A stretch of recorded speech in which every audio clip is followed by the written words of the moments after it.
So the last problem we have to do in this first set of problems is number 31. And I'm going to just re-sketch a heating and cooling curve here. And this is talking about heat of fusion. So the delta H fusion given in the problem is 5.65 kilojoules per mole. And the delta S, the entropy of fusion, is 28.9 joules per mole Kelvin. So remember, this is where we go from solid to liquid. So this is the fusion that we're talking about. So if I go to the right, that's called melting. If I go to the left, that's called fusion on that plateau. And so this difference in energy, because this axis is my energy, this axis is that difference between here and here is the delta H fusion. If it's endothermic, I put energy in, it's a melting. If it's exothermic, I take energy out, it's a fusion. It's just which way you're going on that level platform there. Excuse me.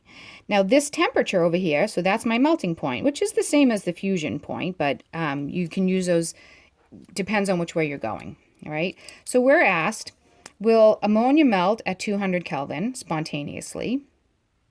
And what is the melting point of ammonia? Sorry, I wrote that sort of fast. It's a little messy. Okay, but it's in your book, so I'm going to approach this. I'm going to do part B first. I'm going to say, all right, what is the melting point of ammonia? Well, delta G is equal to delta H minus T delta S. And as we talked about in the last problem, when we're talking about spontaneously melting or spontaneously boiling, that is the temperature at which delta G goes from being negative to positive or positive to negative.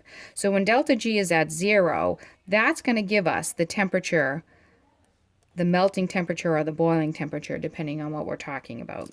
And so we're going to plug these numbers in, and we're talking about melting in this case. So if we're talking about melting, our delta H is going to be a positive number because it's endothermic. That's melting. I have to put heat in to melt something. And my delta S is also going to be a positive number because I'm going from solid to liquid. That's an increase in entropy. Now, if we went the other way and we were going from liquid to solid, these two would be negative because going liquid to solid, it would be exothermic. And going liquid to solid, I would be getting more orderly, less randomness, so my delta S would be negative. But in this case, we're melting, so they're both positive. So we're going to put in 5.65 times 10 to the 3 minus T melting times 28.9, right? And this is now joules per mole, and this is joules per mole Kelvin. I didn't leave enough room to put them in there. But I'm going to subtract my 5.65 times 10 to the 3 from both sides and solve. So I get negative 5,650 equals negative 28.9 times Tm. Divide by negative 28.9.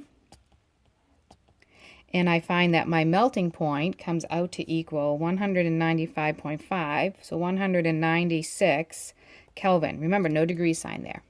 Okay, so that's my melting point, 196 Kelvin. And then I'm going to go back and answer part A.